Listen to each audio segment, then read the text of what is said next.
নবীজির সাহাবী আলকামার বিবি গিয়ে বলে, ইয়া রাসূলুল্লাহ, ইয়া হাবিবাল্লাহ, নবী গো, আপনার সাহাবী আলকামা কেমন জানি করতেছে, মনে হয় তার সাকারাত শুরু হয়ে গেছে। নবীজির একজন সাহাবী পাঠাইলেন, দৌড়ে গেলেন আলকামার দরবারে, গিয়ে দেখে আসলে আলকামার সাকারাত চলতেছে, মরণকাল চলে আসছে। আলকামাকে এত চেষ্টা করলো, আলকামার জবান থেকে কালেমাটা পাঠ করাইতে পারল না। দৌড়ায় আসলো সাহাবী, এসে বলি, ইয়া রাসূলুল্লাহ, ইয়া হাবিবাল্লাহ, নবী গো, ও মায়ার নবীজি, আপনার সাহাবী আলকামাকে আমি এত চেষ্টা করলাম কালেমা পাঠ করানোর জন্য, নবী গো, সাহাবী আলকামার জবান দিয়ে কালেমা বাহির হচ্ছে না। আমার নবী খবর পাঠাইলো, ও আলকামার বিবি, আলকামার মা কোথায়? যাও আলকামার মাকে নিয়ে আসো। জংলা থেকে আলকামার মাকে নিয়ে আসা হলো। আলকামার মাকে প্রশ্ন করা হলো, মা, ও মা, বলুন তো আপনার সন্তান আলকামা কেমন ছিল? ওই মা দুঃখিনী ডাক দিয়ে বলে, ইয়া রাসূলুল্লাহ, ইয়া হাবিবাল্লাহ, নবী গো, আমার সন্তান আলকামা সামাজিক কাজে খুব দ্রুত থাকতো, সবার আগে আগে সামাজিক কাজে থাকতো।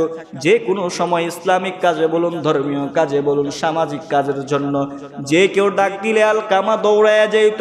নবী গো, সন্তান আমার খুব ভালো ছিল।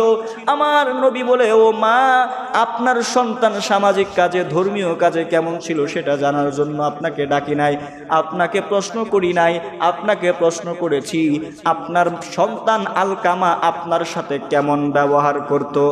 আওয়াজ দিয়ে বলা যাবে কি আল্লাহু আকবার? আমি জানতে চাইলাম আপনার সন্তান আলকামা আপনার সাথে কেমন ব্যবহার করত। এবার আলকামার মা ডাক দিয়ে বলি, ইয়া রাসূলুল্লাহ, নবী গো, মায়ের নবীজি, আমার সন্তান নিজের বিবি পাওয়ার পরে আমি মার সাথে একটু দুর্ব্যবহার করে আমি মাকে সে বলে যাই। নবী গো, যে কষ্টটা আমি মা সহ্য করতে পারি না।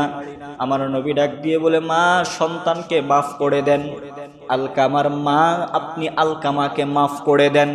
আলকামার মা ডাক দিয়ে বলে, ইয়া রাসূলুল্লাহ, বড্ড বেশি কষ্ট পেয়েছি, যেই জন্য সন্তানকে মাফ করতে পারবো না। আবার বলল, মা, সন্তানকে মাফ করে দেন। বলি, ইয়া রাসূলুল্লাহ, কষ্টটা অনেক বেশি, যেটা সহ্য করতে পারি নাই গো নবীজি। আমার রাসূল বলল, তাহলে একটা বিশাল অগ্নিকুণ্ড তৈরি করো, অগ্নিকুণ্ডে আলকামাকে নিক্ষেপ করা হবে। যদি আমার কোনো সাহাবী মরার আগে জবান দিয়ে কালেমা যদি বের না হয়, তার মানে বোঝা যায় সে জাহান্নামী। মার কথা শুনতে পারে নাই, যে সাহাবী মার মনে কষ্ট দিল, তার মানে বুঝতে বাকি নাই এই ব্যক্তিটা জাহান্নামী। এই জন্য আলকামাকে দুনিয়ার জমিন থেকে আগুনে নিক্ষেপ করা হোক। এই কথা বলার সাথে সাথে আগুন, অগ্নিকুণ্ড তৈরি করো, আলকামাকে আগুনে নিক্ষেপ করা হবে। এবার বিশাল এক অগ্নিকুণ্ড তৈরি করা হলো। ওদিক দিয়া আলকামার মা ফেল ফেল করে তাকায় আছে সন্তানের দিকে, সমস্ত সাহাবী তাকায় আছে দয়াল নবীর দিকে, আর দয়াল নবীজি চেহারাটাকে মলিন করে তাকায় আছে আলকামার মার দিকে। আমার রাসূল হঠাৎ করে অর্ডার করবেন, আলকামাকে অগ্নিকুণ্ডে নিক্ষেপ করো। ওই সময় নবীজির সাহাবী আলকামার মা ডাক দিয়ে বলে, ইয়া রাসূলুল্লাহ, ইয়া হাবিবাল্লাহ, নবী গো, আমি আমার সন্তানকে মাফ করে দিলাম। সাথে সাথে আমার দয়াল নবী চেষ্টা করলো, আলকামার জবান খুলে গেল, জবান দিয়ে কালেমা পড়তে শুরু করে দিল। বলুন সুবহানাল্লাহ। নবীজির একজন সাহাবী মার মনে কষ্ট দেওয়ার কারণে রাসূলের সাহাবী জবান দিয়ে কি বের হয় না? কালেমা বের হচ্ছে না।